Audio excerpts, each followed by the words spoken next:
him going back to jail ain't no big thing. But she's on the other side of that fence now. I Or mean, would have been on obviously, the other side of that fence. dude in prison, obviously, life decisions is not his strong suit. Uh, You know yeah, what I'm saying? yeah, he's not. He might not be somebody you want to mess with. Yeah, it might not be Lord the have mercy. best move. But for everybody that was up in arms, because I know a lot of folks, even over here in Georgia, was real worried about it in this type of stuff. They didn't even make it out of Alabama. You know, y'all some idiots. Well, I mean, how far can you really drive? You got all these people looking for you. And it ain't like you can send him into the store to get the food. Lord I mean, you know what I'm mercy. saying? Because, I mean, it's like, think about it. You're doing everything. And they will catch in Alabama because they ain't got nothing else to do. You're doing everything, You man. saw that sheriff on, we out here and we gonna get. But that's some serious talk game, though. Nah, for real. You know, you break me out, I'm going to change your life. People be lonely, man. Not that long. Folk need somebody. You know what I'm saying? Not that long. Hey, I couldn't take nobody out of prison. You ever seen that show 60 Days In? I did. Bro, I watched that one time. I was like, bro, y'all is buck wild up in here. I'm talking about they in there fighting, doing crack, all kind of stuff. I remember back in the days that Scared Straight thing. Remember that program? That Scared? Oh, boy. Got them little kids up in there. But my favorite is that Boondocks episode. Chris Hansen, okay. I want you. I'm going to have you. Just let's go ahead and get these announcements out of the way. If you're out there in the Douglasville area, I want you to go visit my friends over at Studio 1211 right there at beautiful 6405 Fairburn Road. Mm-hmm. You can call and schedule an appointment at 770-485-6772. Ask to speak to my personal barber, Melvin. He will give you a cut on the real 1100 AM. Just tell him KC sent you. Hey, that's the move, man. It is. Go ahead and get that haircut. It didn't work for me.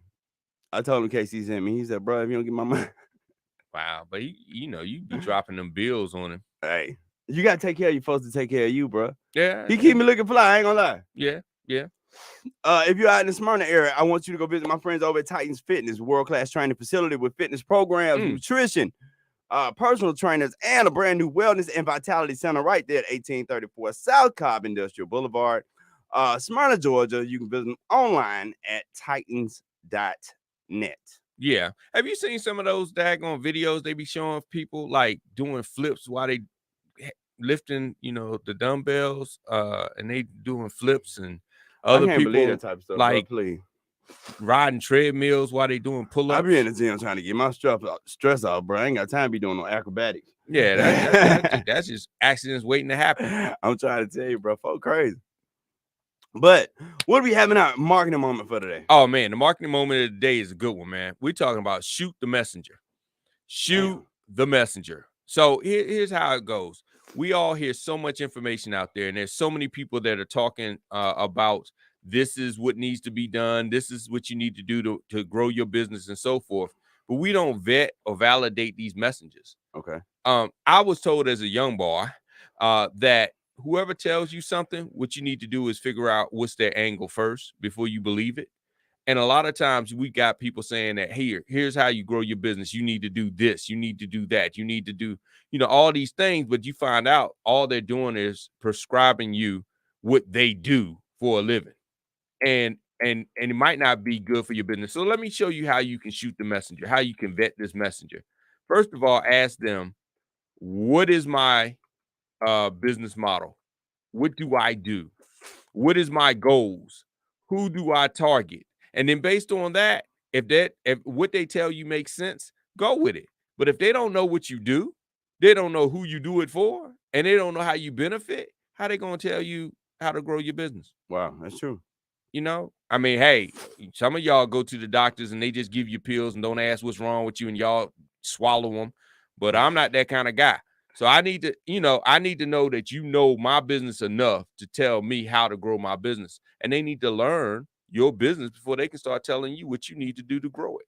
No, it is what it is. You got to make sure that when you are out here getting advice for your business and this type of stuff, and you sit up here, everybody, always got something to say, but you need to make sure that these people are qualified to tell you what they're telling you. Because if you don't do what I do, if you're not in radio, you can't tell me how to build my career in radio. Yeah. You know what I'm saying? If you're not in marketing, you can't tell me how to be a better marketing professional. Yeah. You know what I'm saying? And a lot of times you listening to your friends that either work at some corporation or maybe, whatever they might do, but they're not in your industry.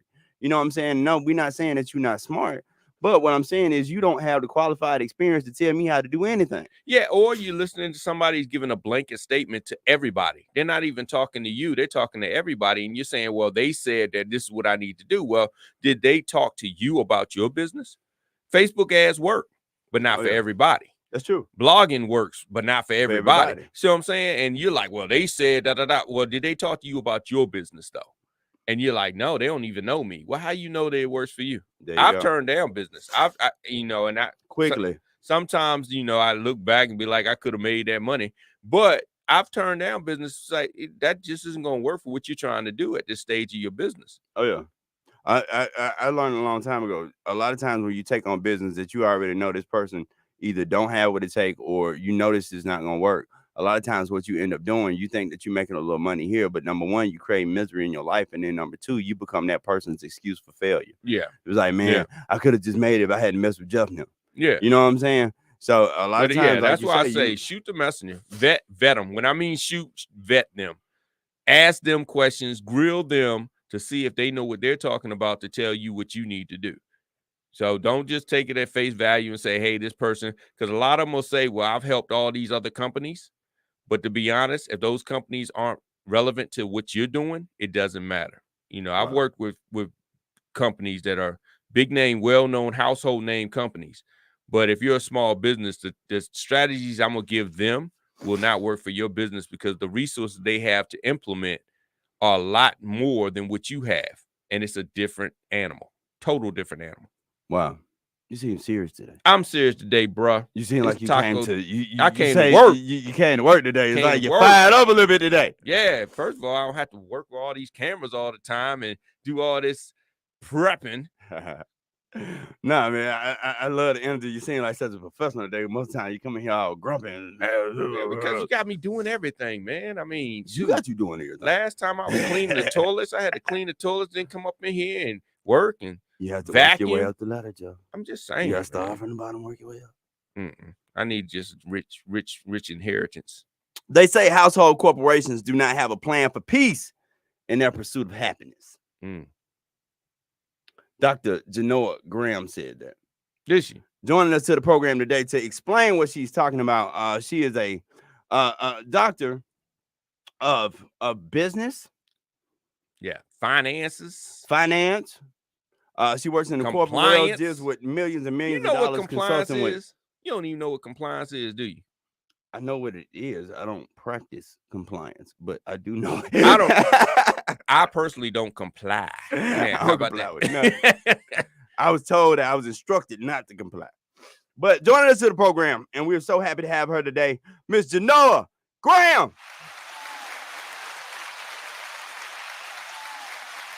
She's laughing. How we doing today, Miss Doctor? But Dr. Graham, tell him never call you Miss Jennoa Graham again. It's Doctor. I was trying to put the feminine out there for. I said Miss Doctor. It's Doctor. That's respect in Alabama. What you talking about? Doing good. We're doing good. How about you? Thank you so much for joining the program. Huh? I said thank you so much for joining the program today. Oh, thank you for having me. You guys are hilarious. It's always a good time. Now, explain to us. You said that corporations don't have a plan for peace.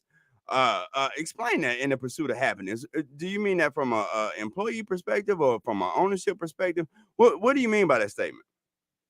So a household corporation is everybody individually in their home should be running their home like a corporation. Okay. So mothers, fathers, sisters, brothers, everybody should be involved in creating generational wealth for the family. And so the first step is the leadership. So the leaders of the home have to set the pace and the goals and then get the whole family involved in that process. So when you have unity, you have peace. And people are going wrong because the decision makers are making the decisions and they're not properly engaging the other people in the home with that process and what the plan is. So when you're saying, no, we can't do that right now because we got to do this, and this, or no, just because I said so, that can cause friction. So once you explain what's going on and why you're doing what you're doing, why you're saving what you're saving, and you're getting everybody in the process, it makes for a better process. Now, if my little one wants vacation time, can I tell her we don't do vacation times in this organization? Yes, you can. Yeah, there's no vacations over here. Get that baby on vacation. Let that baby go to Disney World. Disneyland this year because I'm Nisa, trying you to out there send you to listening, baby? college. We taking you to Disney World this summer. She's actually going to It's Disney. the 50th year anniversary. We going. She's actually going the 1st of June. We are going to Disney World, but I'm just this vacation time. I don't know, man. Now, get them involved in the plan. Maybe you can't do Disney every year. So you do Disney one year, but then you do like a staycation or a smaller vacation and get them in the process. Have them look for things to do. Say, I want to go to this area and look at this beach and spend this amount. Google the area and see what fun things are to do in the area and get them involved in the process. And then they become more excited because they become engaged and become empowered.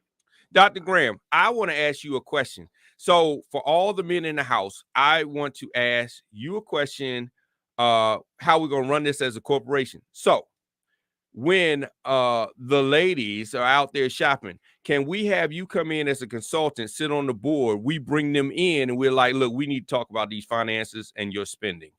And you know how corporation, they bring you in, you sit at the table and they got like 4 people sitting there and they be like, yeah, we need to talk to you about your spending. It sounds like you get cussed out. Absolutely. I give lots of tips on how to prioritize your spending, what to do your spending on, how to stick to a budget, and how to actually create a budget, because you shouldn't walk out the door to spend money without having a plan. That's a clippable. We're going to clip that. Like seriously. Now, dealing with corporations and dealing with so many people in this area, what are some of the main problems and the main headaches that you hear about most of the time? So the main headaches in the larger corporations and the multinational corporations is when they're implementing new financial systems in particular. Some of the smaller divisions and the smaller departments kind of get left behind in the shuffle. Okay. So they're focused on, it's almost like an 80-20 rule. They focus on 80% of the business and then work on the other piece later, which that could be very, very costly. Mm-hmm. You don't want to do that. And then the other piece of it is that they don't completely implement the system. So you buy a new system so that it replaces the older system, mm-hmm. but they end up keeping both systems and supporting both systems. So that doesn't work either. I've seen that a lot. You know, they don't want to throw out the old one because just in case, and now you're paying for both of them. Now exactly. Now, this day and age, most corporations, you said the 80-20 rule. Explain that a little bit, because I think a lot of folks in business don't really understand that 80-20 rule, or at least they don't really think about things in that nature enough. So explain that to people real quick for me. Okay, so the 80-20 rule is a percentage split. So if you look at your business and all the different products and services the company provides, mm-hmm. so 80% of it is what the bulk of where the money is coming from. So these are your main customers fall in that 80%. The 20% are the ones that are occasional or have much less business, but they're still a part of your portfolio. Mm-hmm. So a lot of people focus on the money makers, which falls in the 80%, and they kind of leave the other pieces behind, which you really should be looking at your business holistically, the whole 100%, as you're making organizational changes, or you're going to set yourself up for failure down the line. Wow. Yeah, man. You're gonna set it up for failure, Kevin, if you keep on neglecting that 20. The 20. The 20 twin. The 20 twin.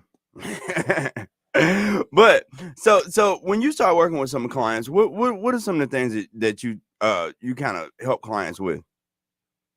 So I help them with their strategies, making sure that one, they have a strategy that fits the vision of where they want to see the company in the future, mm-hmm. and then I make sure that they have tasks and assignments and the kind of tactical plans that's laid out. So making sure all of that is aligned, and then I take it a step further, and I also look at those tactical activities to make sure that they're streamlined and they're efficient, and I get rid of all of the junk and the clutter. So if there's automation that needs to happen, let's see about automation. If there's extra tasks and assignments that, even duplication of employees, we take a look at all that and get rid of all of that extra cost and all of those extra layered processes so that things run smoother and more cost effective. Let's talk about this, especially when you're dealing with corporations, because I know that's what you deal with a lot.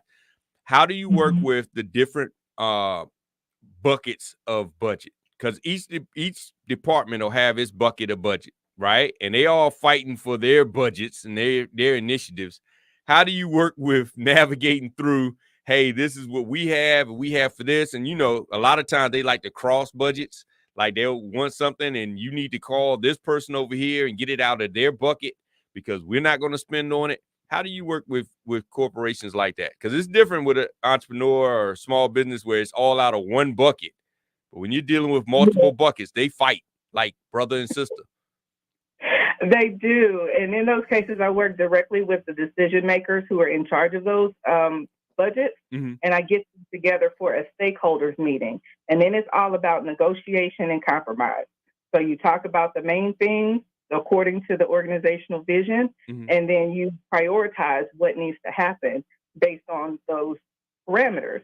And then you just start negotiating and talking it out. Okay, what's more important? Who's this going to impact? How long is it going to take?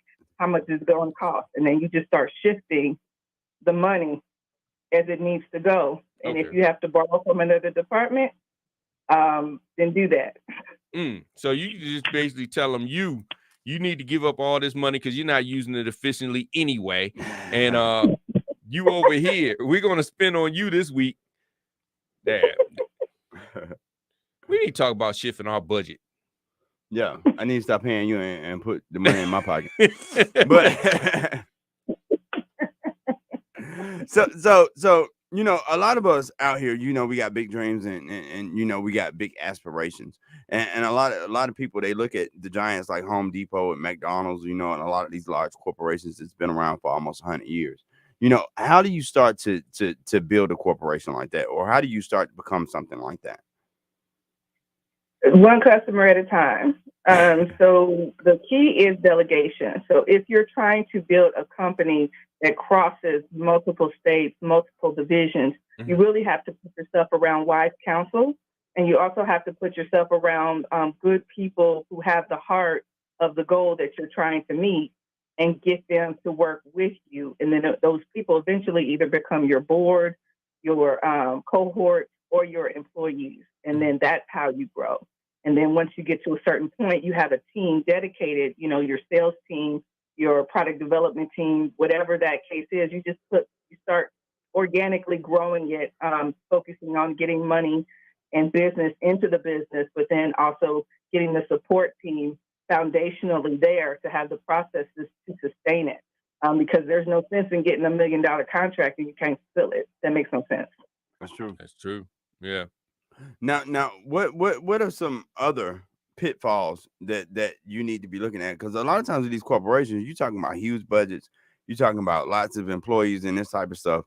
How do you get this process kind of like rolling? I see that I'm a small business.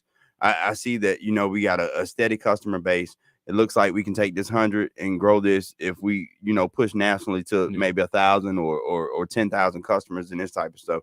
What are some of those things we need to be thinking about? First of all, before you answer that, I want you to break down the difference between a big organization, large organization, and small business.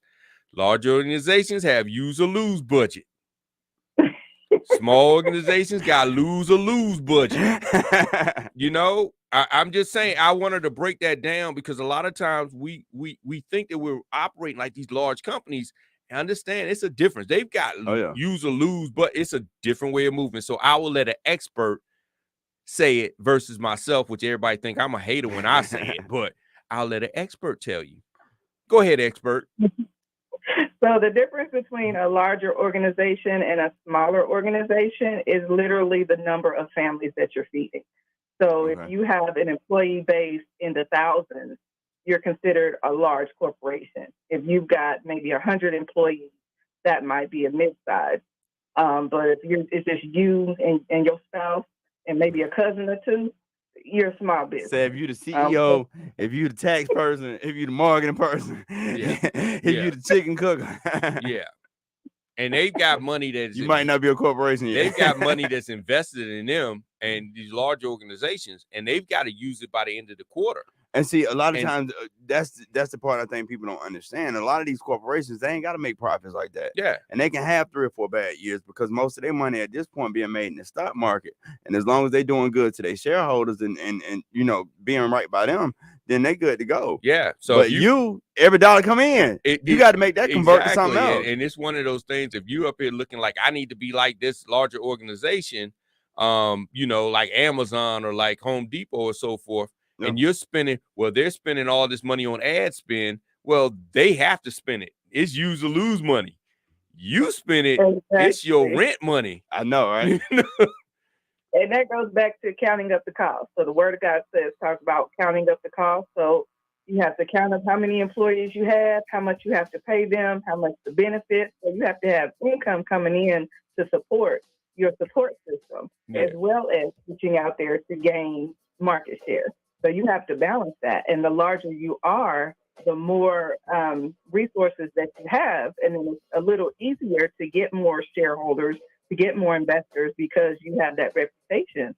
Us smaller guys, we're counting on family members, close friends to fund us when we need help. And if you don't have that, then you're looking at banks. And then that's a whole nother topic on how to deal with that when you're trying to get money out of other people and institutions. Exactly. We're going to come back after the break and talk about how to handle people when you put up a GoFundMe and nobody gives you no funds for your GoFundMe. We're going to talk about that after the break. You listen to the #1 rated business show right here on the Real 1100 AM iHeartRadio. Shout out to Kayla Key, Dash, John, Raymond joining us right there on social media. Thank y'all so much for joining the program right here on the #1 rated business show. We'll be back after this. Put some money on my GoFundMe, kid.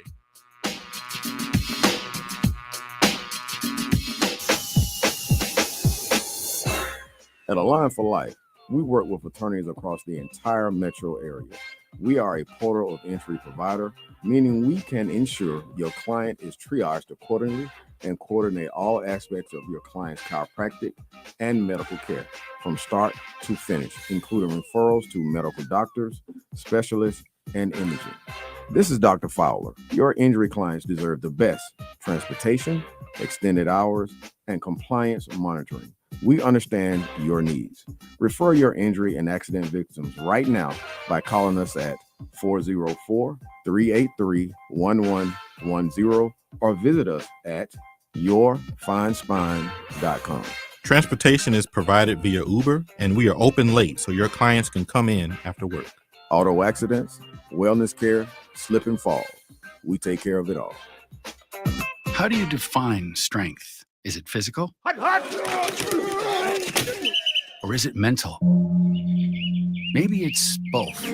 Maybe it's whatever empowers a person to dig deeper, fight harder, and overcome obstacles that once seemed insurmountable.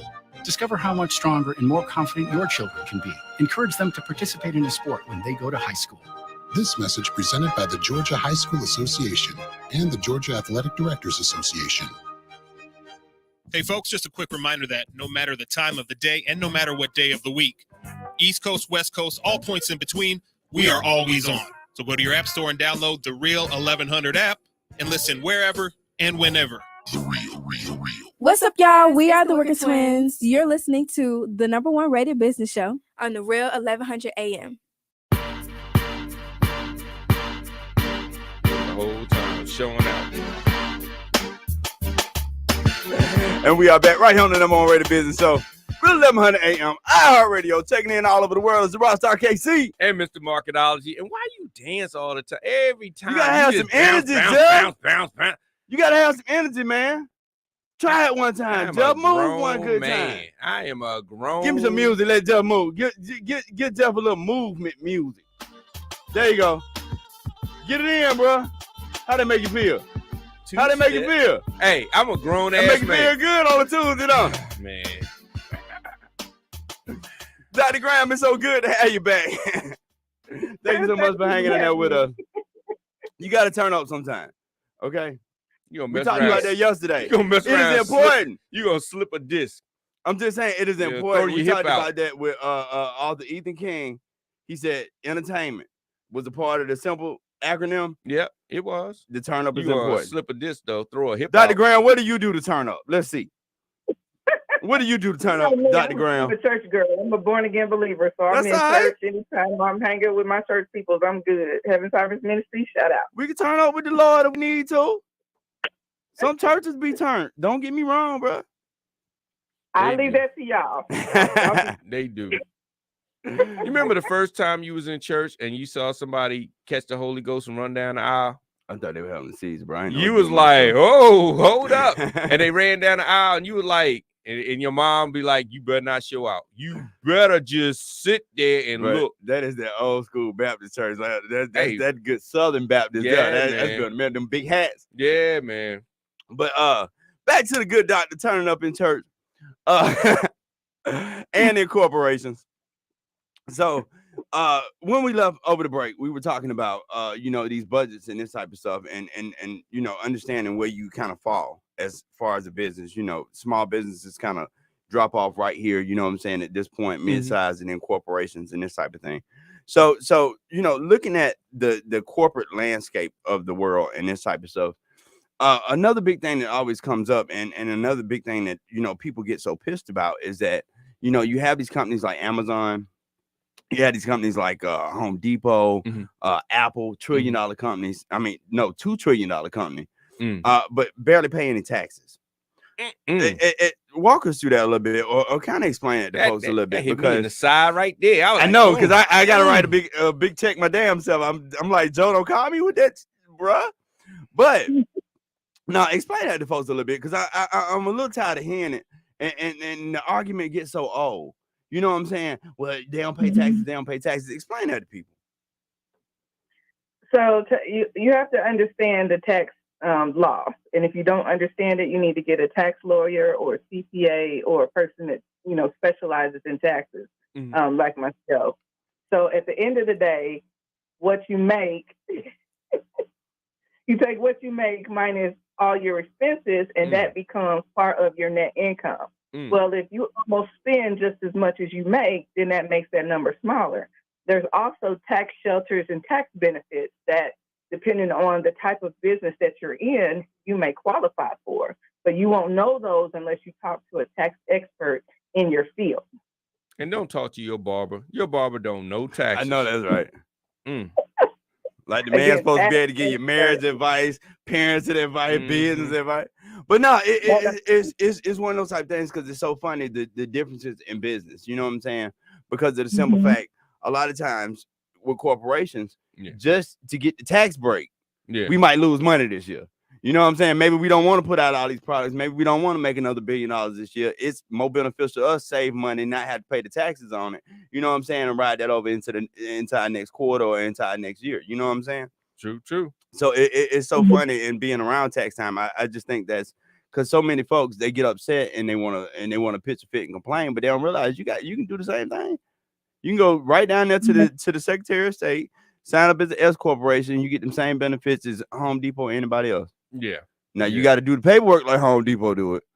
But they got people that do it. That goes back to that compliance.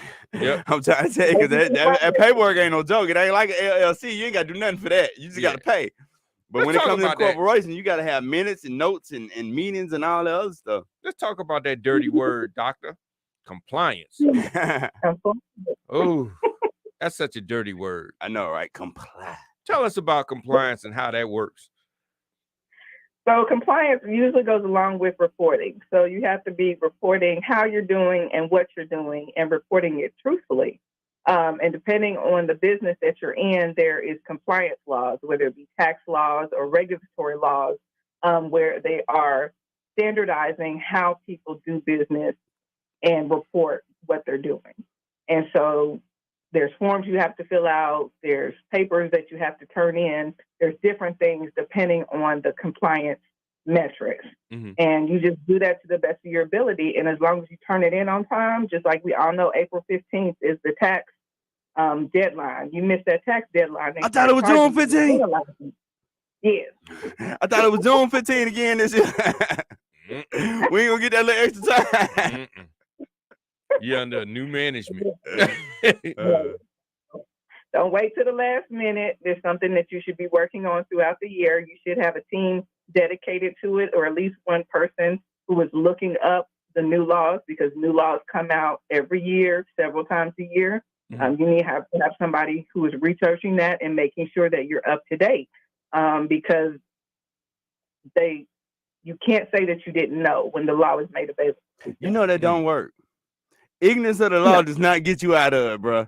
I got pulled over in Alabama. I was doing like 80 something in a 55, but I had no idea I was in a 55 because it looked like it would have been a 70. You were doing 80 something is speeding in any daggone. There's but it looked like it was a 70 though. There's no place that 80 is the speed limit. Trust me, do not go through Troy, Alabama doing no 80 something miles per hour, because trust me, the speed limit is 55 and they serious. Well, I got a ticket for having the phone up to my daggone face. They told you that in Georgia, don't hold it. Do not hold it. And I played ignorant. Down here. I played very ignorant. Is this a phone? I didn't even know it was a phone. I thought it was my hearing piece. They're like, yeah, bro, we're going to hear you with these $50. I always use, I'm lost, man. I'm trying to use my mouth. Oh, my goodness. So, Dr. Graham, what other nuggets you got for us today? She talk about risk mitigation, too. Risk mitigation? You don't even know what that is, do you? No, I know what risk mitigation is. That is a big one. But no, but see, when you start talking about on large scale, because a lot of times, stuff like that don't really come up in the small business world, risk mitigation, because you don't think on that level. But when you're controlling big billion-dollar budgets, you know what I'm saying? Saving pennies here, you know what I'm saying? Going a little bit thinner on the paper on the cup. It save a lot of money. It make a lot of money. Hey, we don't need to put this out no more. They don't even give you napkins anymore. If you don't ask for it, they be like, Starbucks. Bro, Starbucks got so damn thin on them cups. I picked it up one day and just crushed the whole thing in my hand. I was like, bro. Oh, boy. But that's the type of stuff that it makes millions of dollars for these corporations, because when you are serving, just think about a company like Starbucks, literally all over the entire world. So I'm serving at least, a million cups an hour. So just think about if I'm saving 2-3 pennies off each one of them cups. I'm just saying that's a lot of profits. Yeah. Even with Amazon delivering this type of stuff, them cardboard boxes ain't as thick as they used to be. Is Carry on, doctor. Tell us about risk mitigation. Why you gonna try to act like I don't know about no risk mitigation? Look, bro, I've been in corporate. He's up here venting. I was in corporate, okay? Just because I was so happy to get out of corporate. Just because you was answering the phone on a call center does not make you corporate. If it was in a corporate building, it counts. Now, Dr. Graham. So risk mitigation is just like it sounds. You're counting up the cost to avoid something. So whether you have to take the loss or you can avoid it altogether, there's plans that you can put in place to help lessen the cost and lessen the impact. And it's very important with large corporations. Cars now are going towards electric. So now we know that global warming and other things are destroying our world. And so we are now actively, collectively, as a world, trying to do small things to lessen the damage. And so that analysis is called risk mitigation. Again, saving money on cups. Somebody had to run those numbers, see all the sales associated with those cups, how many cups are going out the door, what's the material made out of, can we get a cheaper material that gives us the same quality and the same durability? With cups, is it biodegradable? All these other things that go. So somebody has to do that analysis. And if you can save money and please the environment and make the customer happy, that's a win-win-win. Now, when you're putting together their plan or you're assessing, do you assess for like 3 years out, 5 years out, 10 years out? Or is it like, this is where you are right now and this is what we're looking like for the next year? It really depends on the client and what they need, but I'm all about telling the truth. So I will give you what the picture is today and then have a real conversation about your expectations for tomorrow. And if your expectations for tomorrow are unreasonable, I'm not about to sugarcoat it. I'm about to tell you your expectations are unreasonable, and here's where you need to fall in line for reasonability. And but Tony Robbins said I don't have to be reasonable. Tony Robbins said I don't have to be reasonable. He said I should be unreasonable. Kevin still be trying to make us use the same mic, and I'm like, I'm not using the same mic, bro. We gonna use different mics because we can save money that way. No. now, get some wise counsel.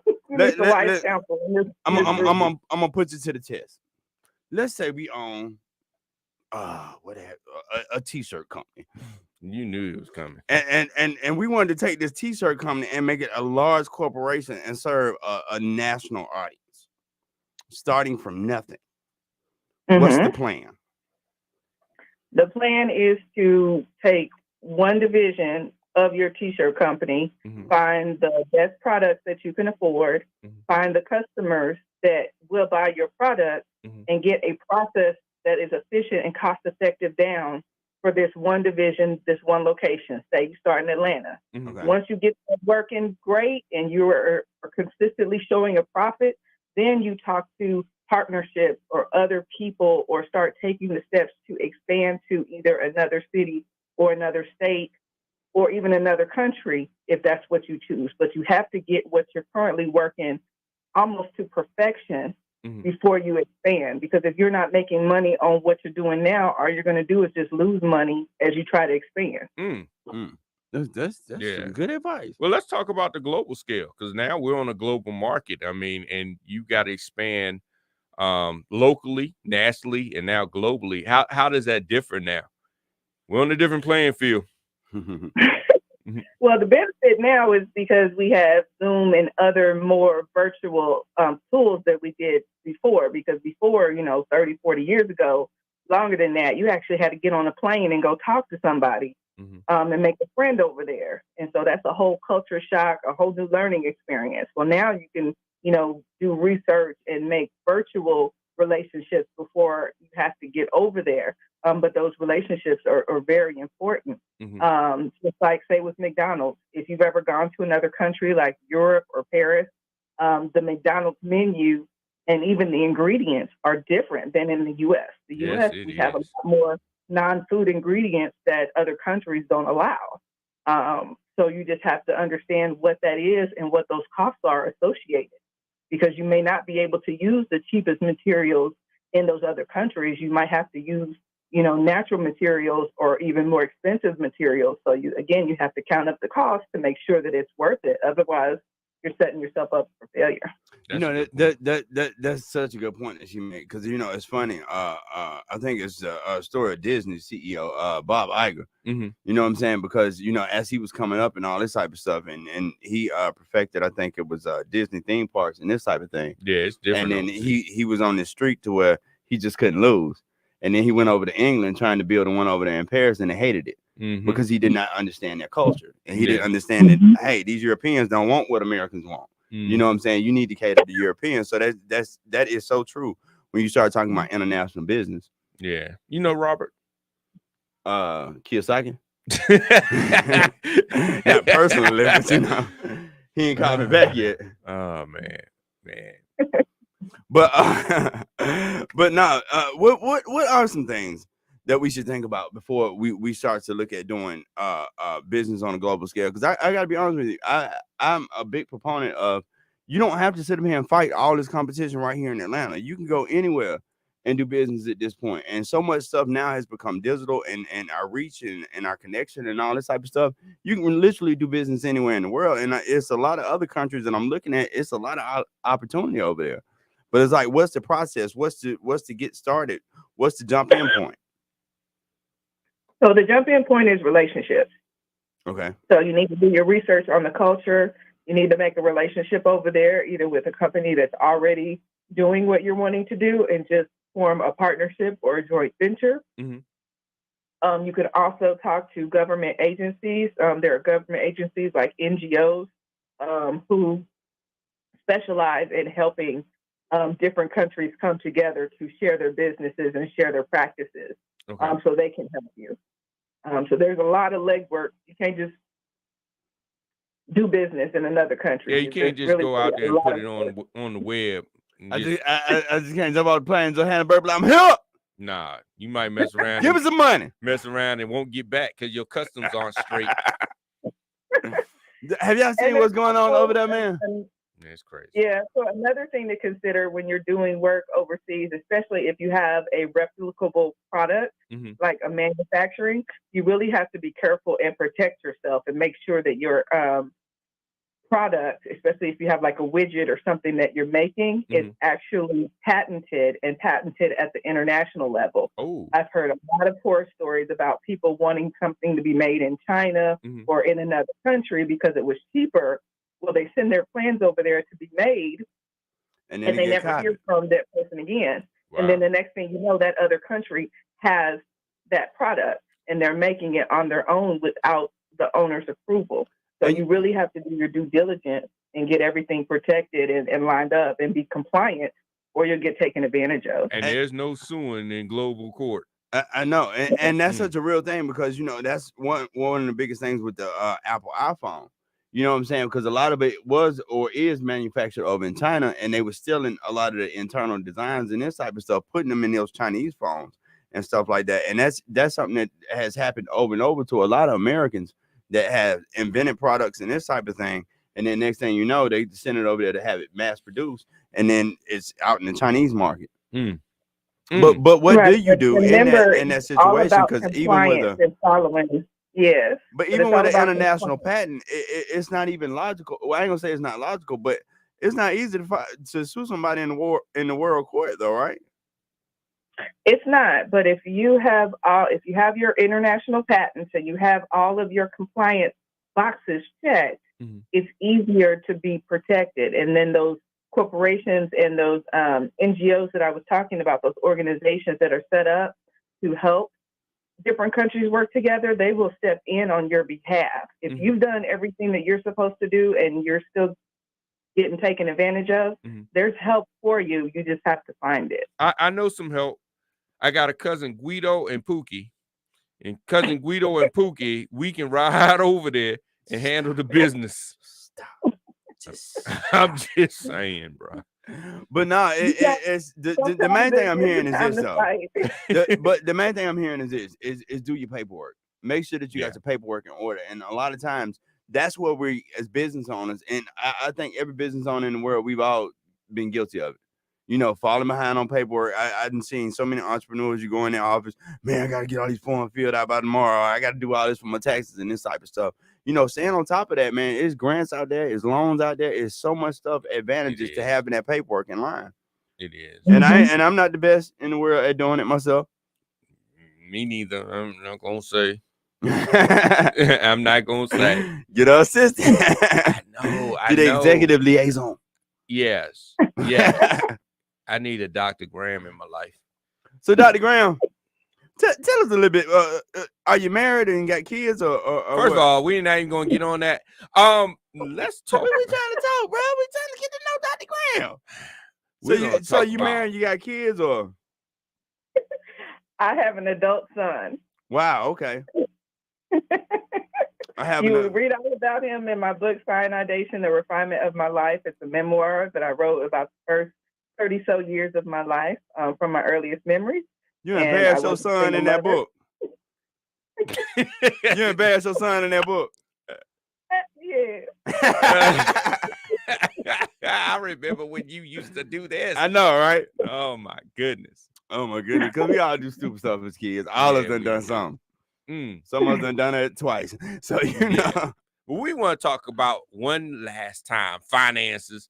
When you're talking about finances, we so busy thinking about how much money we're gonna make, and you're bringing how much money do we need to look at budgeting, while we have some money. When do you come into play? Do you come into play before you start making the money, after you start making the money, after you mess around and lost all the money? When do you come into the game? Wow, you losing the money. Ideally, you should have a financial expert or somebody that you could talk to at the beginning of the process. Because again, you can get $1 million, but you could also spend it in a day if you don't have those people around you.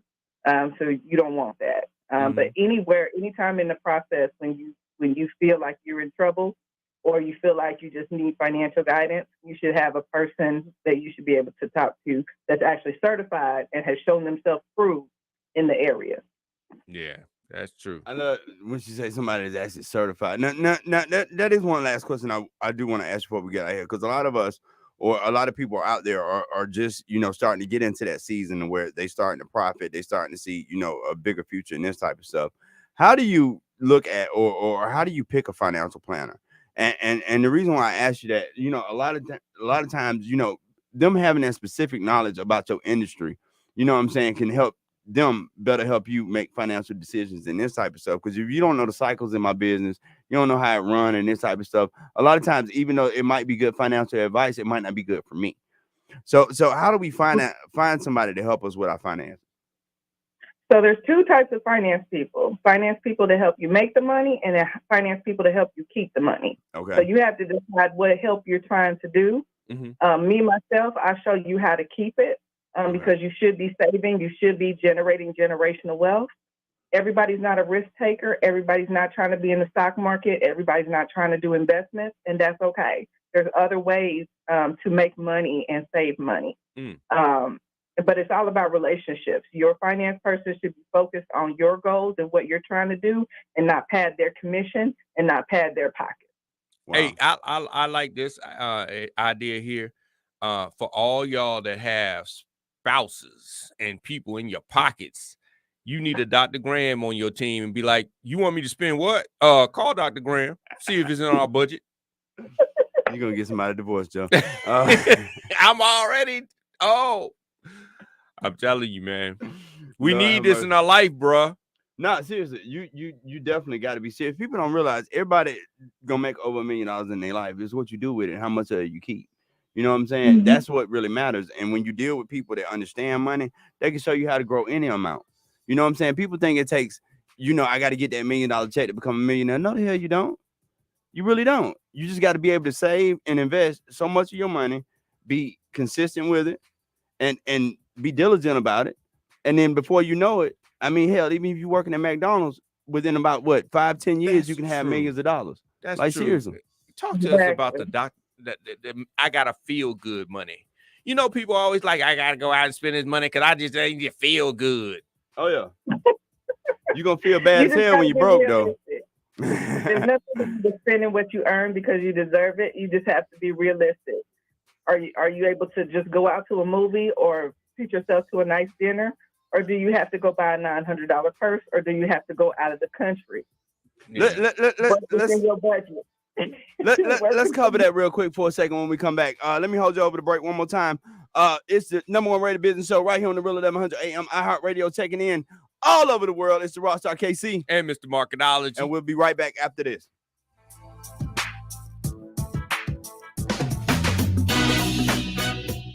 Hi, this is Dr. Williams with Align for Life Wellness. I want to invite you to our new office at 1800 Jonesboro Road in Atlanta. Come in for a consultation, examination, therapy, and x-ray, all for just $100. What? Yes, $100. This offer expires soon, so call us to schedule at 404-383-1110 or find us on the web at www.yourfinespine.com. If you want to be fine, take care of your spine. We're open late.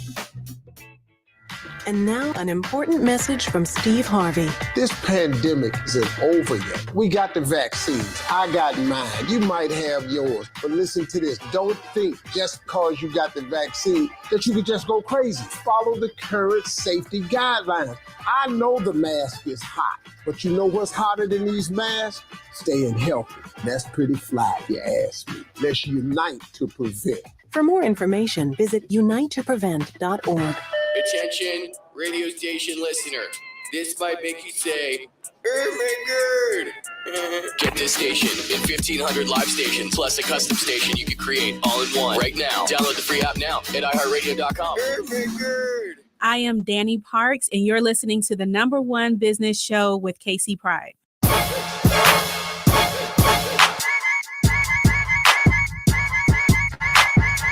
And we are back right here on the Real 1100 AM iHeartRadio, taking in all over the world. It's the Rockstar KC and Mr. Marketology. And we are back with Dr. Graham. We only got a few more minutes left in the show.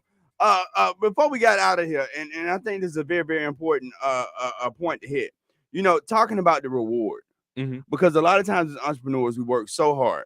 And a lot of times when you just continue to work, though the numbers start to build up, you feel like, what am I doing all this for? You know what I'm saying? So tell us a little bit about how to reward ourselves as entrepreneurs, coming from a finance expert such as yourself. Well, first you set the budget on what you want to spend, and then you determine within that budget how you want to spend it. There's various things that you could do. You could spend $100 in a weekend staying at a bed and breakfast out in the middle of nowhere and enjoy the country air and be just as refreshed as if you did something else that cost you, 3 times as much. Okay. No, I'm with you on that. I need something to make me feel good. Now, is there a certain because I know we talked about, before the break, we was talking about, $900 purses and stuff, and some of them purses about 5, 6. I know a guy downtown, Old National. Get you any purse you want, $50. But no, is there a certain ratio or something that we should look at when it comes to, I make 100,000, but let me go buy the Lambo? You know what I'm saying? So is there a certain ratio that we need to kind of work off of? Okay, if I make this much, I can go spend this much for my reward. It's really up to the person because you know your spending habits and you know what you want. I like to borrow. I gotta be. So when the money comes in, then you section it off. So the money comes in, this much goes to tithe and offering. If you go to church and you're born again believer, this amount's going to go to savings, this amount's going to go to bills, and then what's left over, okay, this is how much I have to play with. And then you just work accordingly. Some people just go out to a nice dinner. You spend $50 on a nice restaurant and go blink your eyes at somebody and wave a little bit, and you're good. You're get right. You a nice dinner, but get nowadays, you a nice sweet afterwards. You mess around and go to the restaurant or go to movies, you're spending almost a ball. Not if you're going with Jeff. Trust me, it's gonna be $20 for your plate. Then don't even ask for dessert. Don't ask for dessert. Man.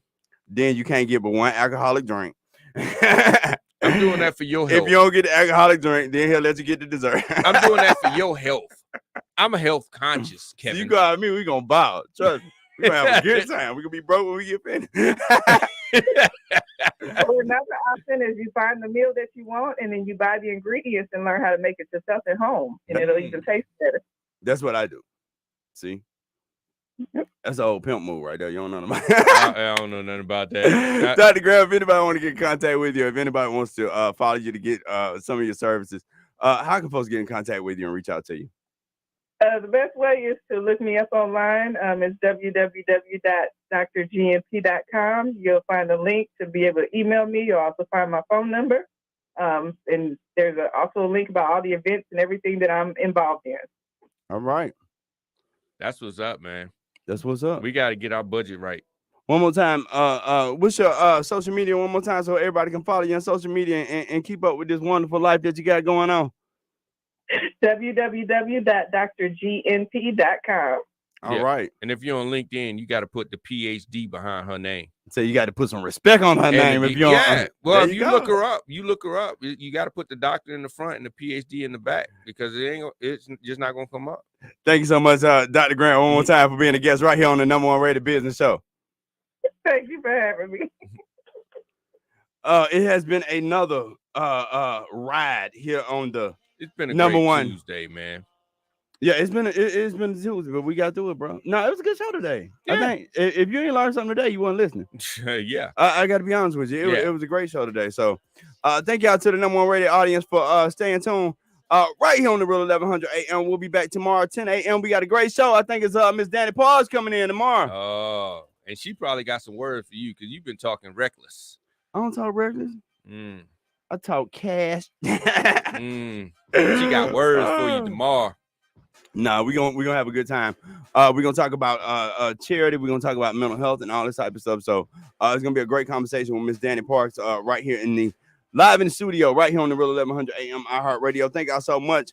Once again, to the #1 rated audience, you can follow me on Instagram at I am KC Pride. And follow me on Instagram at Mr.Marketology. But you probably want to follow me on LinkedIn, Jeff Beale, and everywhere else, Mr. Marketology. We're gonna get all that together for you. And we'll be back tomorrow. We are Instagram be hating on me, bro.